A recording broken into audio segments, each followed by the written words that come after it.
The views and content expressed on the following program are provided solely for informational and entertainment purposes. They do not constitute legal advice. A podcast is not a substitute for retaining a competent, licensed attorney to advise you on your specific legal situation. Break the business, play is work and work is play. Power into creators, have fun along the way.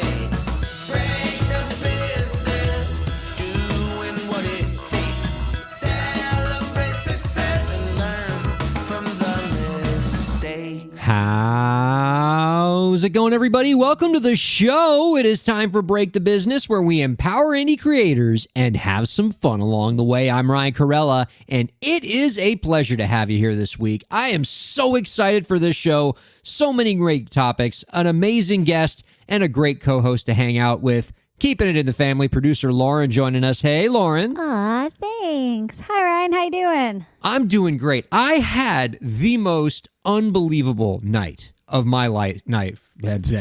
You know, and it's apparently so good I just forgot how to talk. I had the most unbelievable night of my life last night. Last night? I attended the World Baseball Classic final. USA versus Japan at Lone Depot Park here in Miami. And I've been watching baseball since I was a little lad. I've seen many a baseball game in many different stadiums. And I'm telling you, I have never, ever had an experience watching baseball that was anything close to what I experienced last night. It was incredible. It was incredible, even though Team USA lost. It was still incredible, and I'm still over the moon about it. It was unbelievable, Lauren. Wow. They Like- lose and you love it. Well, because here's what I found out about baseball, because I've never been to an international baseball game. I've only watched like American teams play. Okay. And so this was the first time I went to a game where you had people who watch baseball in other countries watching the game with you. It turns out, despite the fact that baseball is America's national pastime, every other country in the world has more fun watching baseball than we do. Just All right, the attendees. Yes. So, like in America, when we watch baseball, it's like we're going to church. We're quiet, we're reserved, we're on our best behavior. Ooh, we don't want to interrupt the players while they're doing something important. And I don't know why we're like this, because America, we're not known for being quiet, reserved people. We're a boisterous bunch. For some reason, you put us in a baseball stadium, and it's like we're waiting in line at the DMV. Just quiet, wait in line. No. That is not the case for Japanese baseball fans. So, first of all, in Japan, apparently they love baseball. They love them some baseball over there. So much so that a significant portion of Japan's population made their way to Miami, Florida to watch their national team play in the World Baseball Classic. And when they watch baseball, it is a party, okay? They're not quiet. They're not reserved. They're going nuts. Every second they're cheering. And it's not just like disorganized random cheers because they're excited. It's organized. They have songs. They have a band. Like the band is playing music. Every single Japanese player has their own song. And, you know, that guy comes up to bat and the song plays. And all of the Japanese fans know all of the songs for all the players. And It's like going to a wrestling match. It's incredible. And by the end of it, they're having such a good time, and the fans are so awesome, and they're so kind. Like they don't boo the other team or anything. By the end of it, you kind of want to root for them. I wasn't even mad when Japan won at the end. And by the way, the ending, oh my God. So the ending couldn't have been more perfect, because the last out of the game, it was on the Japanese side. It was Shohei Ohtani pitching. I don't know if you know who Shohei Ohtani is. No. Shohei Ohtani, who is a Japanese player who plays in the United States, he is one of the best hitters in baseball, which would be incredible if it weren't for the fact that he is also one of the best pitchers in baseball, which doesn't happen. Like No. we haven't, like you usually have to pick one. He's insanely good at both. And so it's the ninth inning. It's the championship game. He hadn't pitched the whole game, but we're like, you know what? We're going to put our best guy in to pitch the ninth to win the game. He got to pitch against Mike Trout, who is like the best American hitter. And normally they play on the same major league team, so we never see them play these are each other. teammates. Okay. Yeah, they're teammates in Major League Baseball, but USA versus Japan, they're on different sides. And so we get to watch Shohei Ohtani pitch to Mike Trout in the last out to win the game. He strikes out Mike Trout. Japan wins. Everybody goes nuts. Like even the Americans are and fans are pretty happy at this point because it was just such an unbelievable game. And just I've never seen anything like it. And I want more like Japanese style baseball fans in America. Like we need to cheer for our players the same way they do in Japan. We need songs. I want a band. The band was so cool. We need to do that here. Baseball doesn't have to be church, I've now discovered. I don't know. It sounds like a Southern Baptist church. Like you can, you can go to like the reserve churches, and then you can go to the churches where they're like, You know what? shouting in the aisles, rooting for what they want, and they all sing together too. I'm just saying. That's what it is. American baseball fans, Catholicism.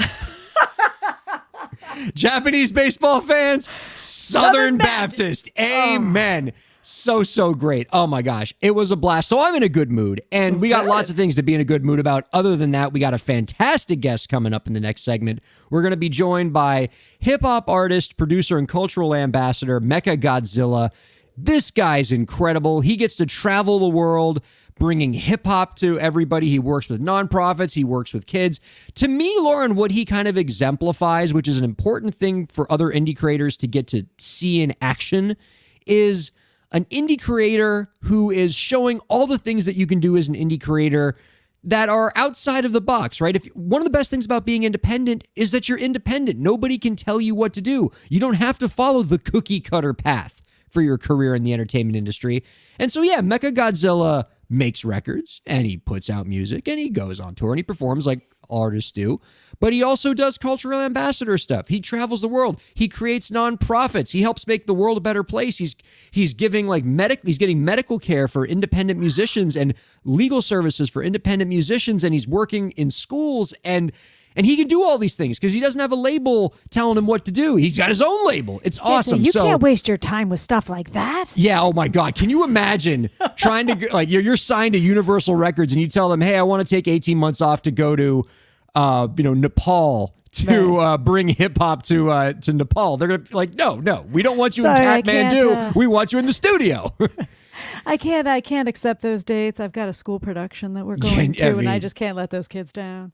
I love it. I met him for a few minutes backstage, and I just like the things he does outside of music seem to bring him as much, if not more, joy. Like he radiates the joy from the things he's doing, which is just really fun to see. Yeah, I really enjoy talking. He's one of those people that puts a smile on your face just by talking to him. He's got what the Gen Zers call the Riz for sure. Just very. I don't know what that means. I feel so old right now. What is the Riz? While you look up, I could have you look it up on Urban Dictionary, but I really need you here producing because you're co-hosting as well. So we kind of need you here the whole time.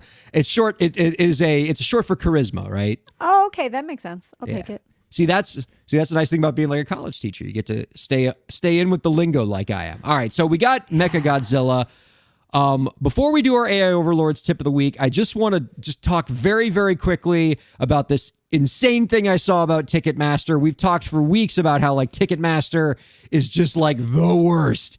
And we are seeing more and more cases of artists who are trying to make their concerts affordable, who understand that we're going through hard times right now. A lot of people struggling to make ends meet, but you still want them to enjoy music. So we're going to try to price our tickets as low as possible. And of course, one of the bands that's going to do this is The Cure. Because The Cure is awesome. Robert Smith, genuinely wonderful human being, and he wants people to be able to go out and see his shows. So he prices the tickets to a The Cure show at the very fair and reasonable $20 a ticket. In fact, that's not even reasonable. That is practically giving it away for somebody like The Cure. I would pay a lot more to see Robert Smith sing in concert.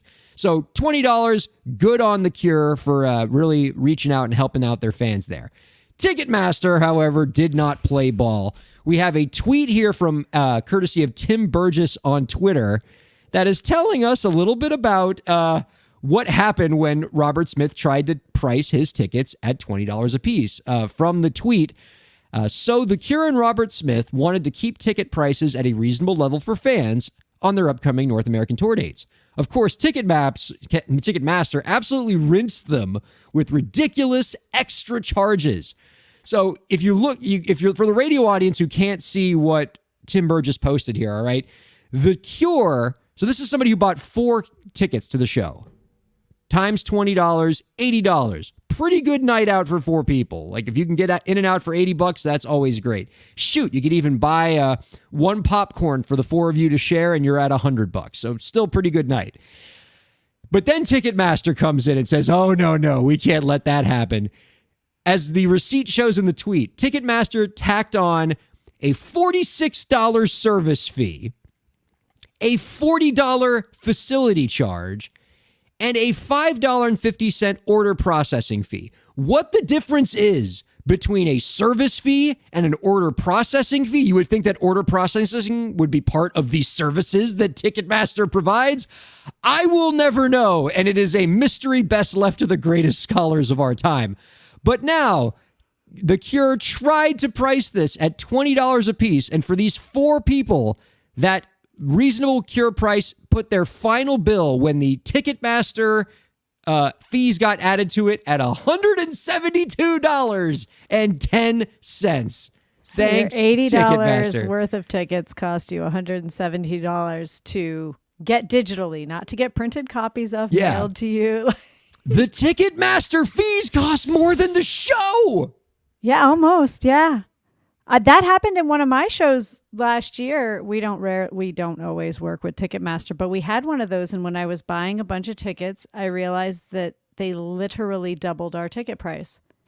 And we were like, oh, what? So yeah, they're easily doubling ticket prices. I have no additional commentary to this other than just to say, boo! I'm going to be unlike all of the Japanese fans at this World Baseball Classic, and I'm actually going to boo something here. Boo! They didn't boo anything? Bad. They just cheered? No, they just cheered. And in fact, like when during the game when like the American players did legitimately good things, they were politely applauding. You got golf applause? Yeah. Good job, America. Because not only do they love their team, they just love baseball generally. And so when they get to see good baseball happen, whether it's somebody wearing a USA jersey or a Japan jersey, they're just happy to be there. And oh my God, it was such an incredible experience. Sounds like great energy. I hope that they keep having the World Baseball Classic games in at least one of the games in Miami going forward, because I want to have more experiences like that. I think I also want to go to Japan one day and see one of these games when it's actually all Japan fans and like the band is big and it's all noisy instead of like only half Southern Baptist and half Catholic, which is what I experienced last night. Anyway, actually all this sports talk is okay because most of the content that they do on Slam Radio is sports talk. So we're actually fitting in a lot better than usual this week. That's one way to look at it. Let's get right back to the content that puts us in stark contrast to most of what else is on Slam Radio. And let's do our AI Overlords tip of the week.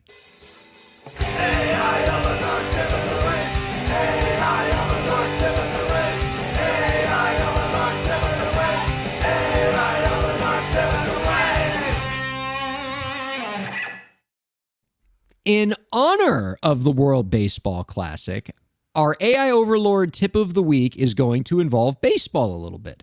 So as you know, for the folks who are following the show more recently, we've been challenging our AI Overlord to give us tips of the week while also having to shoehorn in a quote from a movie.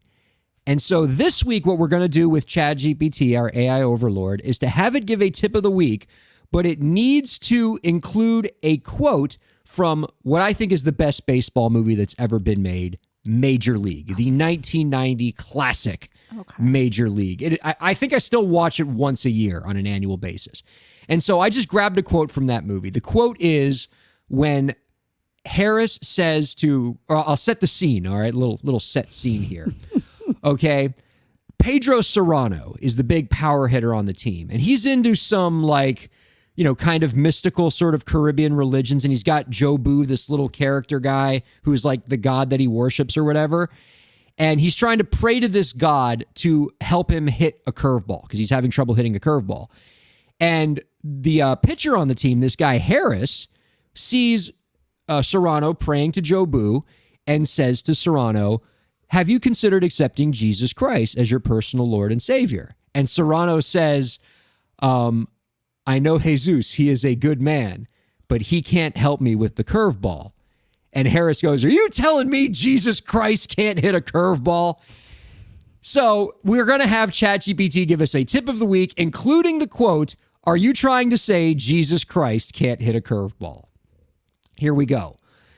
Today's tip is all about finding your niche and making it your own. As we journey through the creative process, it's important to remember that not everyone will excel in every area. After all, are you trying to say that Jesus Christ can't hit a curveball?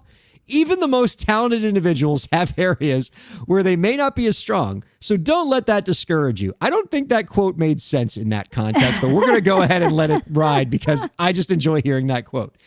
To continue, with this in mind, don't be too hard on yourself if you struggle in certain aspects of your craft. Instead, focus on what you do best and let your unique skills shine. Carve out a space for yourself where you can create, learn, and grow as an artist. Embrace your strengths and use them to make your mark in the indie scene. To help you identify your niche, start by assessing your skills and passions. What do you enjoy doing the most? What aspects of your work receive the most praise or attention? By understanding where your strengths lie, you can better tailor your content and projects to suit your specific talents. So, a great quote that I love giving artists from a non-AI source, an amazing indie musician named Kim Bookbinder. She put that same sentiment much more succinctly. When it comes to being a successful artist, know your strengths, do those things. Know your weaknesses, don't do those things. We often fall in love with this idea as an indie creator of being a DIY artist. And, but if you don't want to take that literally, because you can't do everything yourself. Not only is there not enough hours in the day, but you're not good at everything. What makes more sense is to spend the hours that you have in the day doing yourself the things that you enjoy and are good at and, you're passionate about, and outsourcing the things that are your weaknesses so that you can spend more time focusing on your strengths. So the AI Overlord is way on point here, despite the fact that they kind of messed up the movie quote a little bit in a way that did not make sense. That's because if you were going to go with a movie, I really wanted you to go with A League of Their Own. And I was really looking forward to all the fun quotes you could have thrown in from that one. And so I was a little disappointed here. The AI Overlord was like, all right, fine, I'll do that. Well, now that you mention it, I think There's No Crying in Baseball would have been a lot easier for the Overlord to make a tip out of. Yep, this is on me. I was a little too hard on the machine this week, on the robot this week. I should have given it an easier baseball. He's like, quote. really? You're not going to throw me a curveball? You're going to throw Jesus a curveball? I'll show you. Oh, man. No. He can't always hit a home run, right? Hi-oh. Sorry. Oh, wait. I don't have my rim shot thing, so we're just going to have to play the cartoon party horn instead. I mean, I would imagine that our guest coming up in the next segment, Mecha Godzilla, embraces a lot of this idea, right? He from what we've read about him, like his cultural ambassador work, his nonprofit work, he focuses on the things that he shines at. He's at some point in his career, he must have taken inventory of his skills and his passions. What is he good at? And then built a career around those strengths. At least once. I feel like he's gone through these a few times. That's right. And then sits with others while they figure them out. That's one of the, I think, most important things is continually paying attention to assessing yourself and the others around you. Once you get stuck in your way, you're not going anywhere. It's true. Now, one thing that I really enjoy watching artists be strong at, that is, I never cease to be amazed by the cool things that artists do with this platform, is the artists who are getting really good at finding innovative ways to promote their music on TikTok. We've talked before in the past about some bands on the platform and some artists on the platform who had the opportunity when their song came out to promote their song on TikTok the way that you might think you want to. I wrote a new song. Let me just play the song while I tell people, download my song. Or let me get out my guitar and just play the song on TikTok in front of a camera and then, see who will listen to it. Hope that everybody watches. And hope that, if I sing it, they will come. And generally, that practice doesn't really work, right? In a platform where millions of videos are getting uploaded every day, at least until Congress shuts it down, which could be any day now, that approach of just putting your music out there and just hoping somebody will listen to it rarely pays dividends the way you want. To find creative, unique ways to build content around your song to bring people to your song. We talked about the band Walk Off the Earth that had a monstrously successful video by having their kids sing the song and sing the crap out of it. And then the video of the kids singing the song wound up being more popular than any of their other videos of them singing the song on the platform. And they had another one where they would hook fruit up to electrodes to make it produce a sound when they hit the fruit. And then they played the song by, playing fruit. And that was interesting and intriguing and a unique way to play the song. And I saw just earlier today on TikTok, I found another artist who had an interesting way of bringing people to his song. So this is an Australian artist named Gojo, who has a new song out called Mrs. Hollywood. And this song has a ripping good guitar solo in it. It is an amazing guitar solo. Like the moment I heard the song, I streamed it a bunch of times just so I could hear the guitar solo over and over again. And he could have said to himself, all right, I'm going to make a TikTok where I just play the guitar on this song. Like, check out the guitar solo on my song and just play it. And it probably wouldn't have been engaging. Instead, what Gojo did is he built an interesting piece of content around the guitar solo. So to set the scene, we're going to play the audio and video of it. But for the folks who can only hear the audio, I'll set the scene for you, okay? Gojo is standing on a street corner. And he is he's playing the song on the street corner, but he has a second guitar set up on the street corner. And he's telling anybody who walks by, if you play, I'll let you solo on my song using this guitar. If you play the best solo, I'll give you $50. And then he recorded people trying to solo on his song. And here's the result. Go ahead and play this for us, please, Lauren. What would you rate your guitar skills out of 10? 11. Still wish you'd stay, guess all you're waiting for. Standing in line for Mrs. Hollywood. I'm quite impressed. Not so good. Yeah. All right, next. Excuse me, guys. Do you know how to play guitar, either of you? Yeah. Okay, well, I know you're going to be good. So how would you say your skill is on a scale of 1 to 10? Maybe like a 3. Standing in line for Mrs. Hollywood.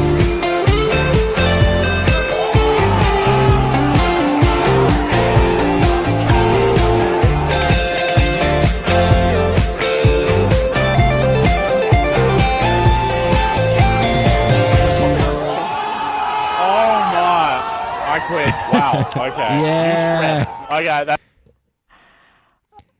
I love it. Right. So he's saying $50 to who can play the best solo on my song while I play. The first guy goes up. It's not very good. And he even says in the beginning, how do you rate your guitar? Right. Yeah, the arrogant guy. He's like, I'm a 10 out of 10 guitar player. And his solo isn't that good.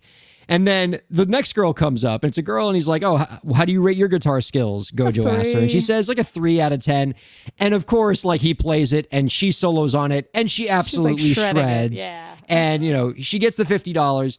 And it's pretty obvious, all right? This is going to, like, break some people's hearts. It's pretty obvious after you listen to the video a few times, the whole thing was a setup, right? How was the solo perfectly mixed? And then if you go ahead and you listen to the track, it's the same solo from the track. The whole thing was a setup. There wasn't just some girl walking down the street who happened to play the magical solo, but setting up this whole funny sequence where you have somebody playing and he's not very good, and then this girl shows up and she's all tiny and you don't think she's going to shred, and then she shreds. That's the different, having that really interesting plot line is the difference between a video that's going to get you 300 views and a video that's going to get you millions of views, which is what this one did. And so with just a little bit of interesting thought, by telling a story, you can have a much better structure by which to show people, check out this awesome guitar solo, right? And in English classes, they teach us show, not tell, right? With writing, like don't tell the reader that the character is happy. Show them that the character is happy by writing about what the character is feeling, right? Don't tell us this guitar solo is awesome by just kind of throwing it front and center and just playing it for you. Show us, like, tell us a story as this artist did, and build a narrative around it. Have you out in the street. That's the kind of stuff that makes a video engaging. And along the way, I guarantee you, a lot of those people, after they heard the solo, even once they figured out, oh my God, this whole thing was a setup, I'm guessing people still really dug the solo and streamed the crap out of Gojo's song. Well, Such a smart idea. Featured another creator, tossed attention, and there's so much of that in the promotional world that you get more when you're tossing the attention to somebody else than when you're trying to get it for yourself. So if you are going, wow, look at this incredible guitarist that featured on my song, you're tossing that attention. Yeah, it promotes your song, but you're tossing the attention to another creator that's work you value. And I think that's a great thing. I kind of want to know, I got that it was staged pretty early, but what I wanted to know is if the people on the street got that it was staged. Like in our world, we don't really know one way or the other. And if they're walking by and people are playing stuff on the street, that is promotion as well. That is, oh, wait, what page are you on? Who are you? And that's helpful. And if you don't like the artifice involved in a video like this, I could imagine that you could make a really interesting TikTok video by doing something like this for real. Imagine if you were, say, a hip-hop artist in the vein of Mechagodzilla, and you gave people on the street an opportunity to lay down a freestyle verse on one of your tracks. And, where you do 8 well, if you're eight featuring bars or your whatever. beat, right? Like if you've mixed a beat that you really like, see what people toss on top of it. Yeah, real time live. Yeah, and then do some videos where you show like the really funny ones where they flop, and then the really really good ones, and then you might be able to shine the light on another creator, as you mentioned, Lauren, and you bring attention to your really good beat because. While you are shining light on their creators, maybe you're like laying down a few of your verses before the other person goes. And so it's a way to introduce people to your song without just kind of shoving the song into their faces by being like, oh, listen to my song. Like you're a little more coy about it. And I think the audience can respond positively to something like that. And I see Mechagodzilla in the chat kind of like stroking his chin, like, we're going to write that idea down. If you wind up doing something like that, Mecha, you better credit Break the Business for the amazing idea we just gave you for free. He's taking it to the next level. He's like, all right, so if I have a train of children outside, each giving a different verse, then what do we... And I'm like, He's going to be doing this in Nepal, and it's going to be He's not taking our idea. He's taking our idea to the next level. And because, of course, that's what he does. Because that's the reason why he's who he is, and we are who we are, talking way too much about baseball on a podcast for indie creators. But we're going to fix that in the next segment. Excited to bring in our guest, Mechagodzilla, after the break. Don't go anywhere. Keep checking out Break the Business. Ryan Kairalla here. I hope you're enjoying the show, and I hope that you're getting a lot out of it. I do what I do because I care about creators like you. A lot. I've dedicated my career to helping creative professionals, entrepreneurs, and organizations move forward. I do it by hosting this program, and I'm also proud to do it in my legal practice. If you're a creative professional looking for solutions-oriented legal services to help you further your goals, I'd love to help. My firm RKPA does contracts, commercial law, copyright, trademark, and more. Visit rkpalaw.com to learn more. That's rkpalaw.com. Ryan A. Kairalla, PA, Miami, Florida.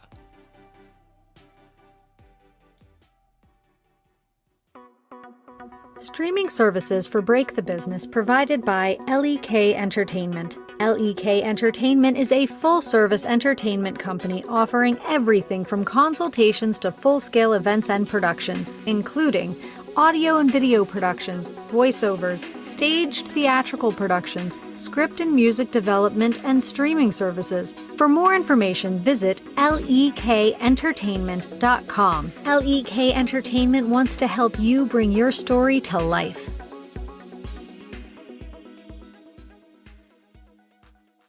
Thanks for supporting Break the Business. If you have a question or topic that you want us to discuss, email us at breakthebusiness@gmail.com. You can follow the host, that's me, on Twitter at Ryan Kair, and you can follow the show at the BTB Podcast.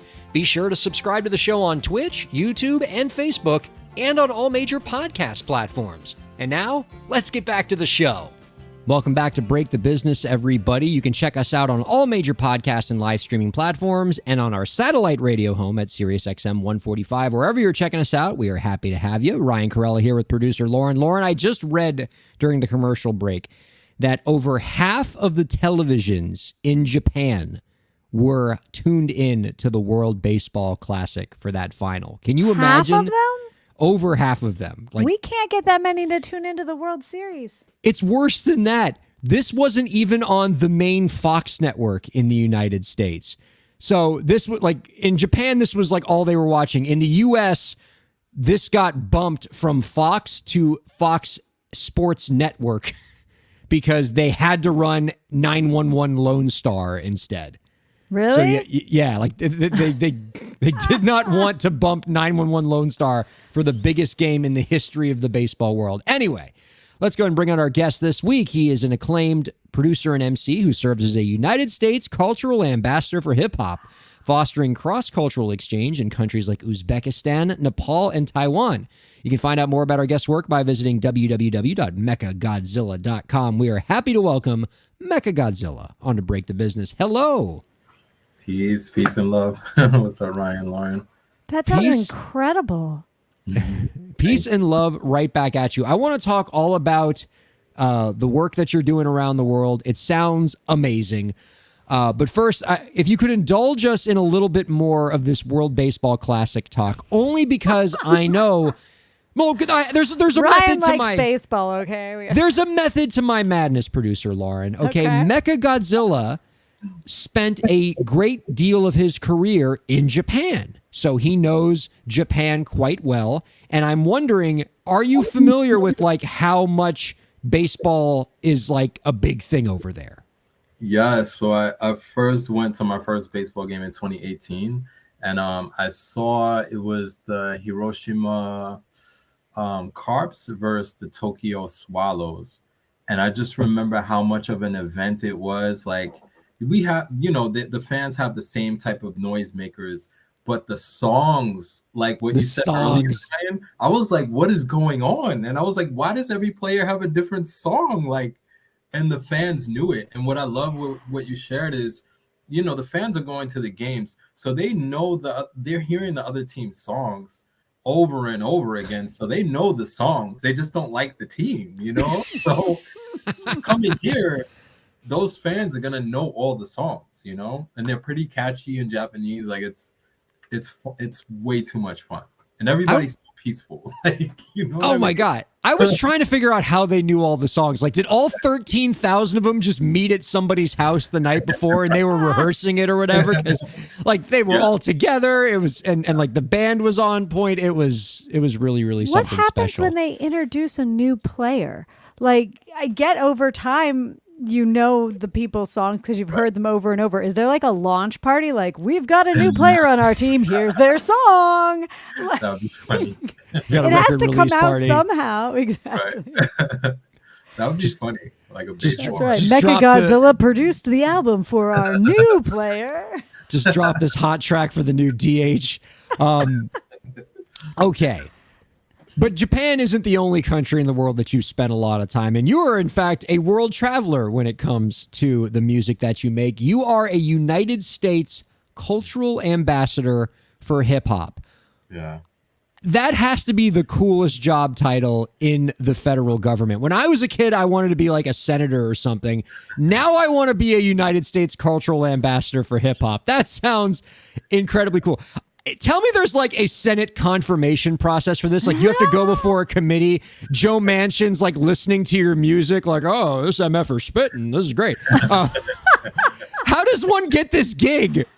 I want this gig. I mean, not the hip hop part. Like, I'll be a cultural ambassador for. Yeah, I gotta say, there's a thing called Next Level USA, and they partner with the Meridian International Center in DC, and this is powered by an idea that came out of the UNC Chapel Hill music department from this gentleman named Mark Katz, and he realized that there's countless hip hop artists that don't necessarily have funding or resources to amplify their work globally. Like he noticed that there was just a divide, similar to what you were saying, like with the major labels earlier. Like the labels, you know, they have a budget to push you in and push you in a particular direction. But artists like me like to do more grassroots things. And Mark, he realized like artists like me don't necessarily get the resources to. So he created this grant in conjunction with the U.S. Department of State. So all of these groups are involved, and every single year they get 25 hip hop artists, whether it's graffiti, breaking, DJs, MCs, beat makers, and they get them together. It's an application process, so they have to go through hundreds of applications, and they select the Avengers, and then they send teams of 5 to different countries. The Love Avengers. that. Yeah, the hip hop Avengers, really. And it's, you know, all different ages. Some are as young as like 20, early 20s, to hip hop legends. And you won't believe like some of the legends that have gone. And they send us on these different teams to work in disenfranchised communities around the world. I don't want to say that we bring hip hop there, because hip hop is definitely there, but we blend with the community. We listen to the youth. We give master classes in our particular like study. And then we pull the resources to have a big concert after 2 weeks with all the kids and get the city to support them, you know? So it's literally next level work, yo. It's amazing. It's so much fun. Incredible. So you work with the young artists in that area who are doing hip hop, and you work alongside them in like a masterclass format to get them ready for some kind of big event in their community. To produce a live entertainment event, which is value unto itself. Yeah. For both them and their community, seeing the power of performing. Yeah. Dude, particularly in Uzbekistan, it's a very Muslim country, and the voice of women doesn't necessarily get pushed up to the forefront. So a lot of us use the platform to push these women on the stage that are just incredible artists. And then we worked on conflict resolution workshops, like how to navigate when like hyper masculinity. I won't say toxic, because I believe masculinity and femininity are both healthy. It's just hyperness is too much. So how do you resolve those conflicts in a peaceful way and still get what you need to get, you know, integrating with like a man that might be just way too much. And it's the old USSR. So it's like that energy is it's still there, you know? So we do like different workshops and entrepreneurship workshops as well to identify areas where they can start amplifying their voice and possibly make some money too. So how do you get past the language barrier with the work that you do? well, I learned enough in Russian. So what I do, all the countries that I go to, I try to learn enough, like Здравствуйте. Like as soon as they hear that, Меня зовут Mecca, you know, they're like, what? You know? So the same in Japanese, I try to learn enough, and that's like a hook, and it gets people very comfortable. And a lot of them speak English, Uzbek, and Russian, which is you know, they make Americans look really dumb. Like American, you know what I mean? Some of us don't even speak English well. You know what I'm saying? Yeah. It's like, so yeah. Yeah, that's the spill, man. Next Level is pretty dope, man. I love being with them. Yeah. That's amazing. I imagine there are a lot of creators out there, maybe in the hip hop space or maybe in other forms of music, who would love the opportunity to be a cultural ambassador, to kind of engage in these cultural exchange programs, to allow their art to be a force for good throughout the world. For the artists out there who might be interested in these kind of programs or similar programs, do you have any advice for them on how to get started? Yeah, if you're in the hip hop community, it's next_level_USA.org. The application process is towards the end of the fall each year. That's when the app opens. So keep your eyes out in October for the application and try to apply. And then, this is a good one. It's not necessarily US. There's a lot of grant money here, but it isn't that easy to get. It took me like 5 or 6 years to find Next Level. Like just consistently searching for artist grants, like for musicians particularly. Yeah, this is a good one, to be honest. I can't sit here and give you like an answer it's not easy. I will say that to the artists out here. It's not easy. But if you're in hip hop, try Next Level USA. You'll be surprised. That's very cool. And they Now, pay us well. They pay us very well to do what we do. So, yeah. that's so exciting. And Lauren, you should know that Mecca, the great work that he does isn't just happening internationally. He's been helping communities right here at home, right alongside what he does overseas. He was a founding member of the Grassroots Artist Movement. This is a nonprofit organization that helps provide free healthcare, dental, legal advice, and help get show bookings for indie hip hop artists in Philadelphia and New York. How'd you get involved with starting that organization up? In college here at Hunter College, we had like a hip hop advocates club, and we realized that a lot of the artists that we love just weren't on radio. So we decided to make a union to do everything that you said for the indie artists and try to leverage our artist community power to push radio to play a little bit more of Yasin Bey or Talib or Common, even Lauryn Hill. You know, like we just weren't hearing our artists that was speaking to us as young guys, like in young women.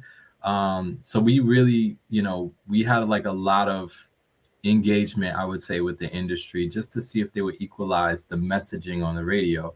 And I'll just wrap the point with, around that time, it was a lot of like alcohol and drug messaging, but there's so many songs that speak to us, like uplifting and pivoting and just, you know, and these messages weren't on the radio. So it was just like, can you balance it out? So that's why the union was created, to really, you know, give artists free healthcare, free dental, legal at $5 a month, and push the majors and the radio stations to give equal footing to the local artists here, you know? So, yeah.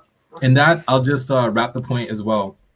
The union evolved into what we have right now, which is a Black vegan festival that's open to all every single summer. And it's like a giant festival, tons of vendors, presenters on how to get our community to be healthier with the food that we're eating based on what we have, which is a lot of food deserts. It's a lot of liquor stores, and, you know, grocery stores aren't great quality, but how do you go into the grocery store and find what's good quality so that you can be healthy eating, you know, lots more veggies and less soda and quarter waters and beers and liquors, you know? So our union still serves the community, just more in a health way. So not healthcare, but showing you how to eat. And then in that festival, we have hip hop artists and all performing. So yeah, it grew. We've discussed a number of times on the show trying to get indie creators to unionize, as it were, get together and make things happen. And we've heard over and over again, it's like herding cats. It's really hard to get a bunch of independent people that are egos. Well, they pride themselves on independence, right? So if you pride yourself on independence, then trying to do something unified is hard to sell. How did you find that, and how can we harness that to make more of that? You ready to go nationwide and help the indie creators get together? Because I'm impressed. I'm impressed you pulled that off. Thank you. I think if I can quickly answer that, I think one of my big brothers, his name is Rodan. He's another monster.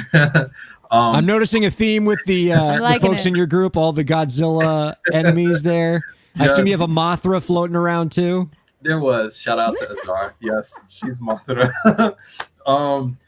One thing he mentioned was there's hierarchy and then holacracy, right? So like hierarchical, like people always want to be like number one, but when you're thinking about a holacracy, it's more of like a group type of idea. So people can think more holacratically, like knowing that yes, you're a general, but like you need other artists in order to find a common ground and then push forward instead of trying to do everything yourself. I was the artist that wanted to do everything myself, but once I got to like age 35 and I found myself in a club, and then I'm like 40 and I'm in another club, and I'm like, I think I need to like scale back and just not only mentor, but get more help if I want to reach certain goals. Like I just can't wear all the hats. It's not smart.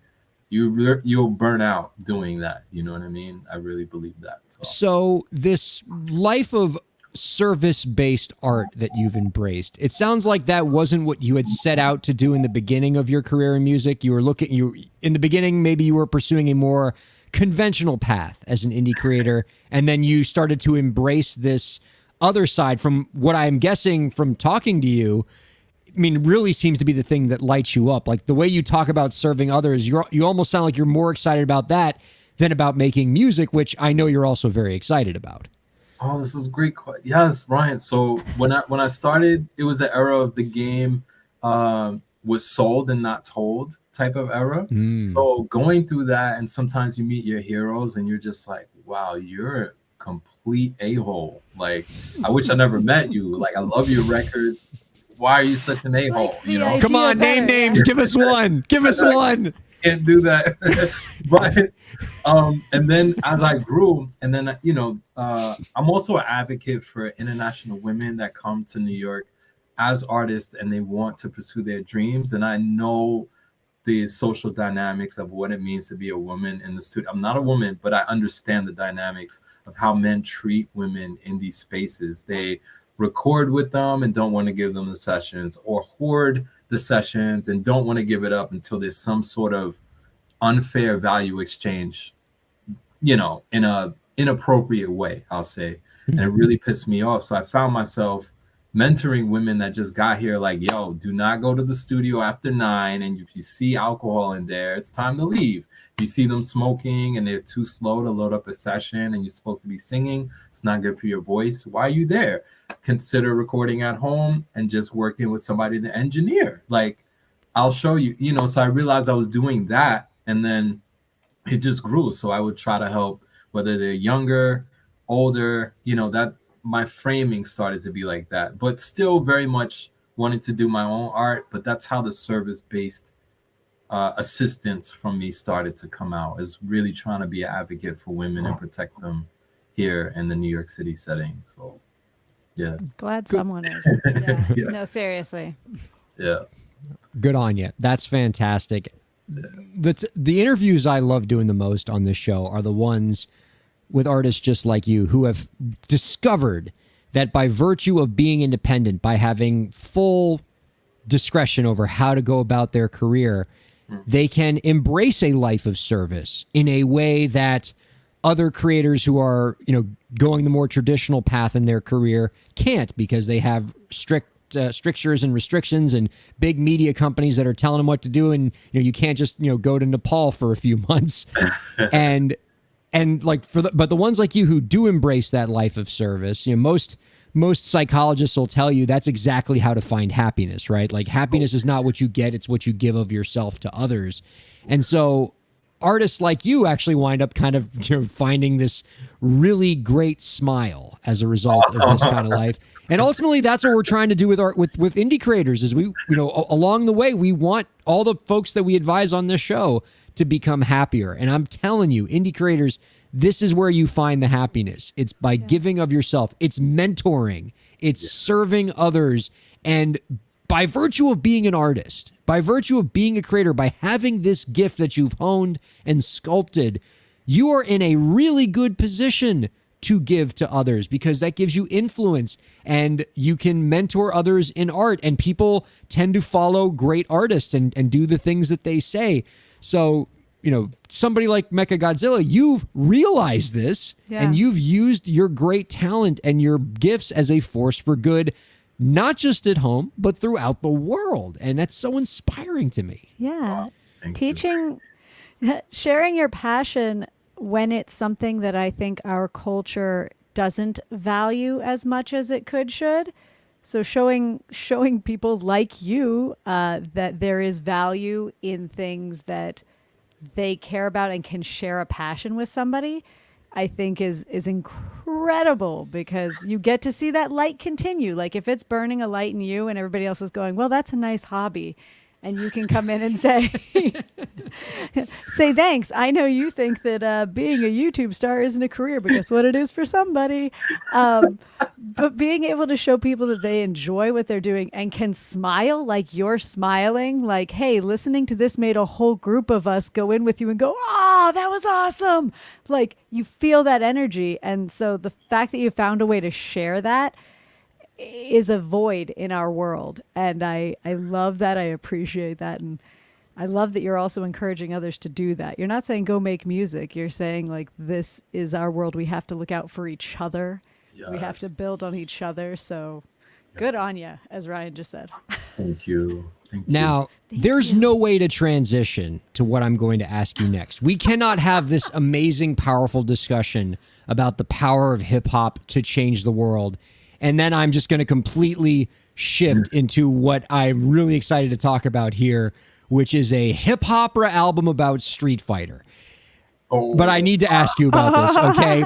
You had a successful Kickstarter campaign to create a hip opera album about Street Fighter, which I assume we're talking about the video Street Fighter game 2? Street Fighter. Yes. Natural, like we're talking Blanca, we're talking Ken, we're talking Street Fighter 2. Chun-Li and M. Bison, right? That Street Fighter. I did not think that Street Fighter and hip opera, or Street Fighter, hip hop, and opera could all be brought together in what sounds like the greatest piece of art ever created. And of course, it got funded on Kickstarter. Who wouldn't want to fund that? Please tell us about this. Oh man, Ryan, I'm like so geeked that you just asked me. Thank you. I'm geeked We're to pretty ask you about geeky. this. We're totally geeky. Oh man, yeah. So I was going through a period as Mecha Godzilla where I actually left the rap group that I was in, and I was kind of like solo by myself, doing like a journey of rediscovery. And my family are all on my dad's side Black men that took martial arts, particularly Kyokushin, in the 1960s when it first came here. So I grew up in the dojo. So that's like the Ryu connection on that side. And then I was just like, I love Street Fighter. So I was like, what if I just put myself as like a Black version of Ryu and then wrote these world warrior stories of me and my friends as I traveled through Tokyo. And then I literally was like, I'm going to make a movie. So I just scored and I wrote all of these songs, and I left blank spaces for the feature artists that I wanted, like my world warrior friends, whether it's Canada, Singapore, Philly. Like I got everybody that I loved, and they were the Street Fighter characters. And then I just made a musical based on some of my real life experiences, from suicides in Japan to going to the club and seeing like Large Professor DJing, just all of these topics that represent things that I care about. And yeah, I fight with Vega and Zangief and Bison in this. So it's like 15% fantasy and 85% like true stories. And I just use Ryu as a vehicle to tell these stories. And there's acting, poor jokes, all of that in this. So yeah, it's awesome, man. Yeah. Where do Now- I find this? I didn't. Right? I missed this in the pre-show. Like, what? I want to Yeah. listen. It's called Ryu Black Perfect 10 on Spotify. And I gotta say, Ryan and Lauren, a year or two after it was out, it was gonna be the 25th anniversary of Street Fighter. So I sent the song to Capcom and they put it on their box set. Like they loved the song so much it ended on like a box set, and I'm like etched in Street Fighter history for this song. Like, Yes, you're now Street Fighter canon. Like that's. That's Yeah. amazing. Like Yeah. that might be Congratulations. that might be the coolest thing that's ever happened in the history of Street Fighter, except for the fact that one time with Blanca, I managed to destroy that car in only 20 seconds. So it's right behind that. All right, it's number 2. Wow. Like your album is definitely the second best thing in Street Fighter history. You should feel good about that. I gotta ask you, Ryan, did you do that with the home gaming or in the arcade at the console? Like, where did you do that less than 20 seconds break? Oh, it was definitely the home game where I could use all kinds of Game Genie shit. Obviously. I don't got the quarters to do that in the arcade. I needed every cheat code imaginable, obviously. Yes. And we didn't have Google to look up cheat codes. That's right. It wasn't a thing. Oh, You had man. to buy that Game Genie. It like melted your Super Nintendo. It was a mess.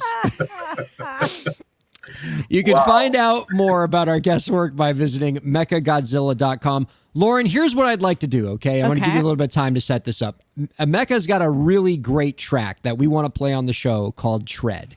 So what I think we should do is I'm going to ask Mecha the final question, and then we'll close with his song at the end, and then we'll do the Break the Business Jonathan Mann outro at the end. Does that work? Can we? Yeah, it's a lot of walking and chewing gum here. Yeah. All right. So while Lauren's setting that up, Mecha, I will ask you our final question. It has been a treat, by the way. I've really enjoyed this. Lauren and I have had a great time. Last question for you, which I'm particularly excited to get your answer on. Do you have any last tips for the indie creators out there to help them move their careers forward? First and foremost, don't do anything that doesn't make you feel good. Music is definitely a feeling, and everything that I create at my own pace, and I don't create if I'm not feeling good. So first, just try to make sure you get in a state of feeling good. And then lastly, do not keep up with the wave. Like, F the wave. Who cares what anybody else is doing? Just try to figure out how you can do more self-discovery and connect more to you and create from that space. There's tons of other things I can say, but the biggest things is the algorithms are kind of dictating what you should be liking, and sometimes it makes you feel inadequate or invalidated.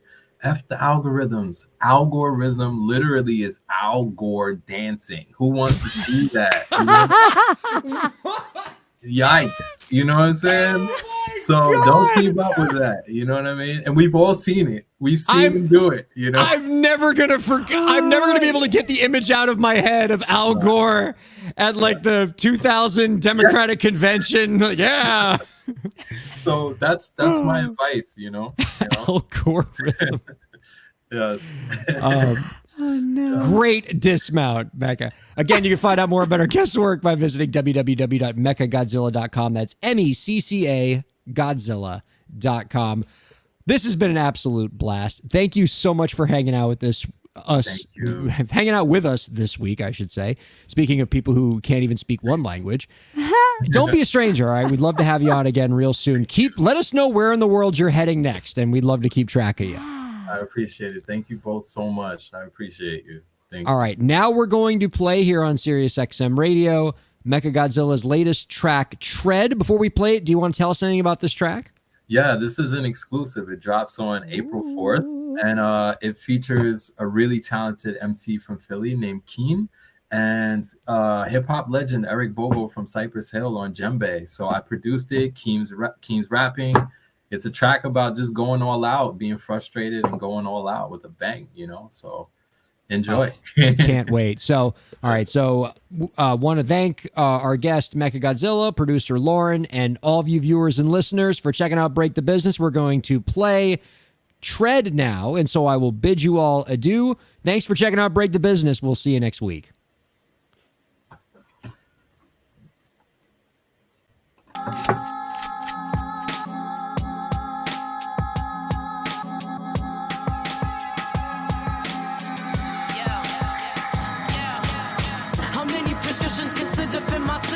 Trying to find a balance in between the lightness and madness. The tragedy is beautiful. What would Jesus do if he was stuck up in this cubicle? The animal in me is getting anxious. Gotta make a change soon, make a list of thank yous. So when I'm on the television running through the bank, you better believe I'm leaving with a couple G's. Doing this for steady B and every that ever figured they didn't have a choice. A collective yell, so I'm collecting from all the tellers. I'm telling them they better not be pushing any buttons, cause I'm past the point of reason and the pigs ain't doing nothing, cause I got nothing to live for. Money is a mystery, family is dying and I'm swimming in the misery. All the television shows is naked drinking Hennessy. I can count on 3 fingers who has been a friend of me. 2 of them are long gone, living on the other side. One of them is in the mirror staring with the wild eyes. Anchor man's working hard trying to make his point. He don't understand about a person's mental breaking point. I feel like I'm in the ocean treading water, and no matter what I do I start to sink a little farther. Yo, I never thought that I would put the steel in my hand, aiming at a man, said and asking for 11 grand. But when you look around and don't see many options, doesn't seem to matter, you're surrounded by the cops and screaming all these orders telling you to drop your weapon, saying that they'll kill you if you take another step, and it doesn't